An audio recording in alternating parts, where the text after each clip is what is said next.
it's really part of a broader question, and I'm going to talk mostly about the broader question, come back to banks at the end. We'd do better if we weren't losing so much money. And there are two things to do about it, right? You can improve the offense, right? Have better criminal enforcement. Or you can improve the defense, right? You can do better at keeping the bad people out of computers.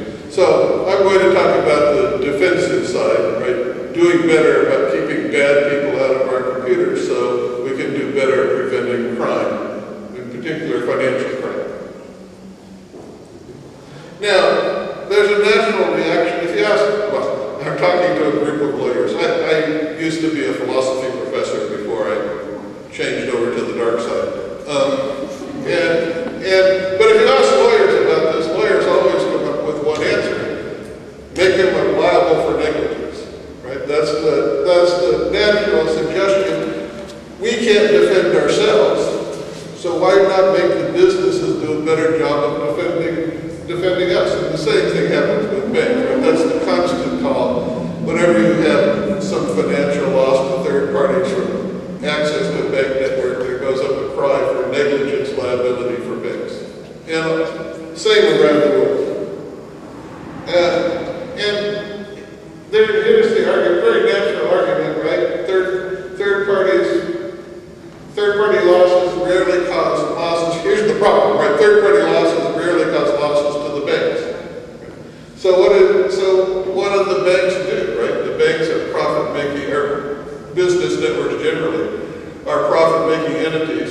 Well, if the third-party losses aren't hurting them, they don't do anything about it, right? They just defend themselves. They spend enough to defend themselves, but not the third parties. And in the language of the economist, right, this is called a negative externality, right? What the economists love to call a negative externality. A loss I impose on somebody else by my decisions that doesn't hurt me. And that's why the lawyers love to propose negligence liability. Some kind of negligence idea is the natural response to the negative externality. We got a net loss to society. We'd be better off if the businesses spent more defending their networks, right, enough to really protect third parties. So why not make them spend more by making them liable and negligence? And that's, many people can do. So you see, it's the most common suggestion, and it's the obvious one to lawyers. It's the very first one I thought of. I started thinking about this problem about 10 years ago. I thought, what problem? Make them liable and negligent. So what's the problem? It won't work. So it's the wrong road. I'm quite convinced this is the wrong road. And to see why, we need to see how it is that bad people get into our computers. And there turn out to be three ways, right? There are really three problems.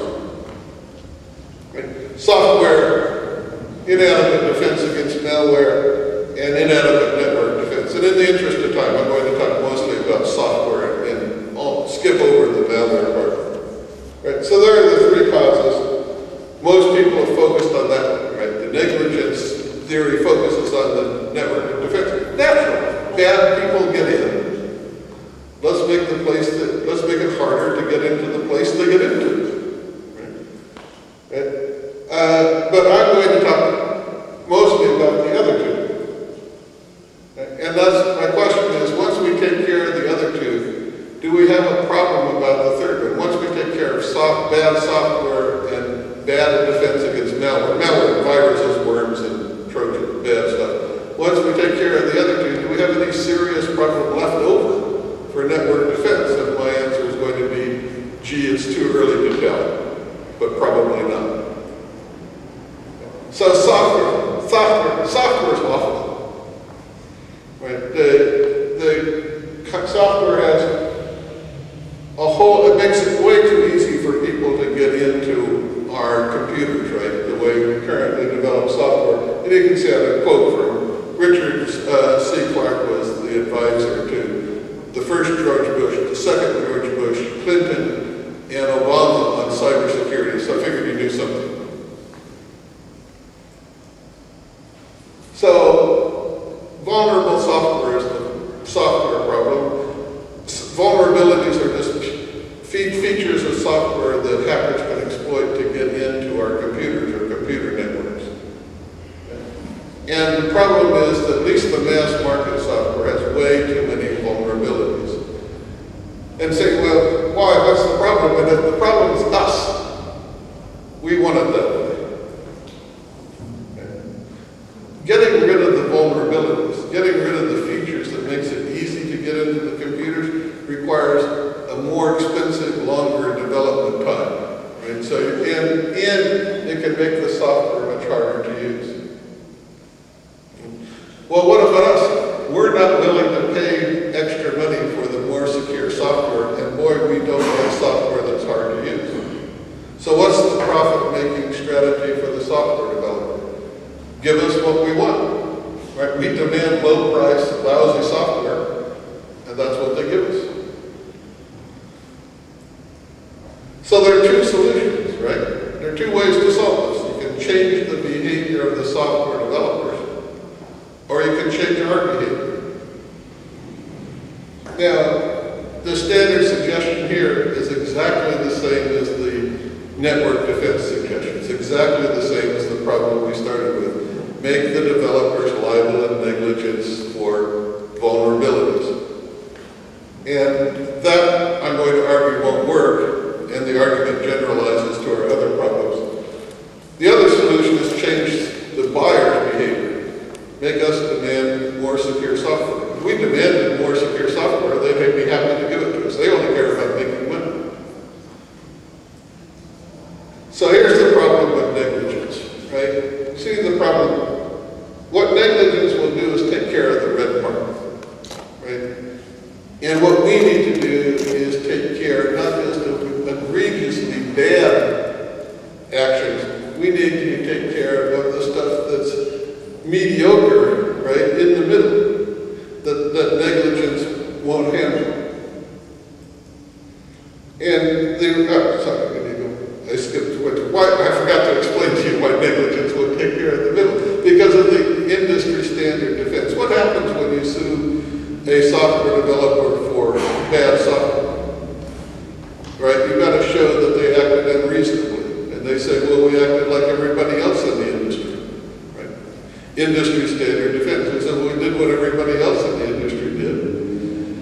And the courts generally take that, with exceptions, as evidence of reasonableness. It's really, really hard to win the negligence case against the software developer when they come in and say, well, we're no worse than anybody else. It's the my sister did it too defense. Occasionally they don't. And you see, what you see on the slide is the classic case that every law student in the U.S. learns. Every student in the U.S. learns about the tugboats. Right? The tugboat's going up the Atlantic coast and it sinks in a storm. They didn't have shortwave radios. This is 1928. They didn't have shortwave radios because the shortwave radios were a new invention, and it was the industry standard was not to have them. But the court very famously says, sorry, you're negligent anyway, for the express purpose of changing the custom. Well, why not do that with software? Right? Why not do that with software? Because there are two key differences. Right? One is the cost of the radio was very, very low. Right? So if I were a tugboat owner, I could go buy myself a shortwave radio and not be at any competitive disadvantage. In fact, I'd probably bet, hey, my tugs are safer. And, very important, I can make the comparison myself, right, about whether it's worth buying the radio. What do I know? I know that there are going to be storms. I don't know when, but I know there are going to be storms, and there are going to be losses. I don't know how much, but they're going to be really big, right? So it's a certainty that sometime there's going to be a storm that causes really big losses. And there's a good chance if I go up and down the Atlantic coast all the time, I'll be caught in that. And the cost of the shortwave radio is really low. So should I spend a little money to avoid a loss that's almost, huge loss that's almost certain to happen in the future? For sure. Software is absolutely not like that. Right?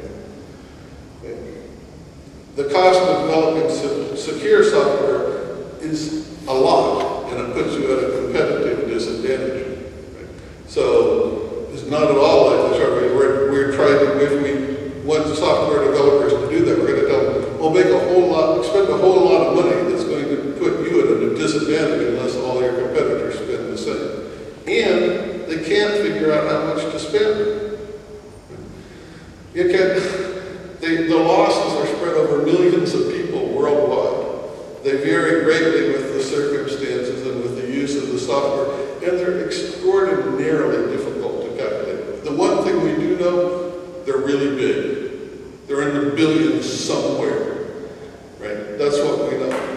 But we don't know, but we're also talking about spending a lot of money. So exactly how much do I spend, right? How much, so the law tells me to improve my software. Well, how much do I spend? And if we don't answer the question, as I illustrated for my students, it's the same as if I told my students, well, write an essay. If you don't write enough, you fail. But I'm not going to tell you what's enough, right? Unfair, a very bad idea. So negligence isn't going to work, right? What you're going to get is an industry standard defense, and you're not going to get the technology forcing improvement that you see in the cases like the T.J. Hooper about the tubs because of the differences here. So it's a bad idea, right? It's actually a really bad idea. And so we should change the buyer's behavior, right? That leaves us with the alternative of changing the buyer's behavior. Right, what we'd like to do is make buyers demand only secure software. And since, you know, I'm a lifelong academic, I think I know the answer. I also think I know how, right? So in a plug for our forthcoming book, right, you can get the answer, but I'm not going to give you the answer here. My point's just, what I have here is just the conditional point, right? Remember, if we fix software and if we fix malware, do we have a problem enough we should worry about? So malware, I'm going to skip over malware in the interest of time to keep it short, but the problem's the same, right? This is my picture. Now, the problem with malware is two people control your computer, you and the hacker. Oh, this is, and the main protection is us, right? And we're really, really bad at it. So what you'd like to do is have internet service providers take over a large part of the defensive burden. And then again, the story is the same. You can't do that by making them liable in negligence. You need some other approach. So I'm going to assume we have adequate malware defense too. So this is where we are, right? We're pretending that we have optimally secure software. We're pretending that we have optimal defense against malware. What's left for network defense? Well, people can still get in, partly because we're so gullible, right?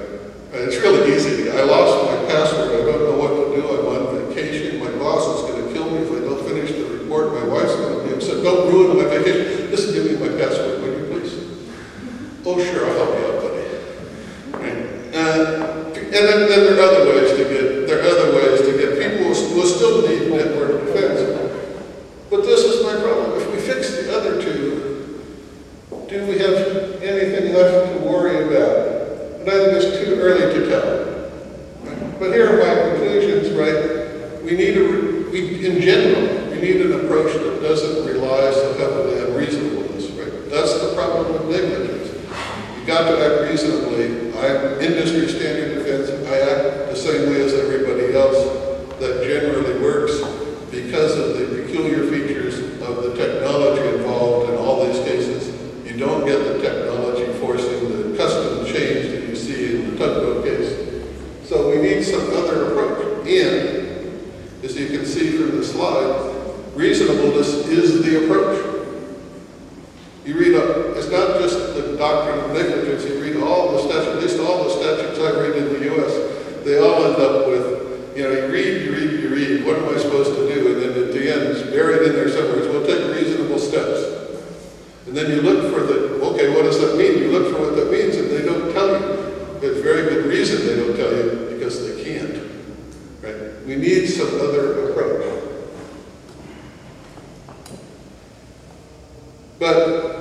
And my second conclusion is it's just premature to focus on network defense.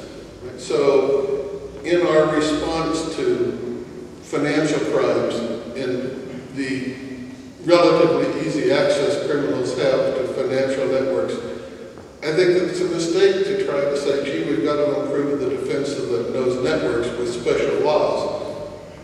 That may not be necessary. What we really do need to do is make the software better, because that's a huge problem. And we need better defense against malware, because malware is the tool they use once they get inside. And so if you do those two, we may be in the happy world of having solved most of our problem, and we can take care of network defense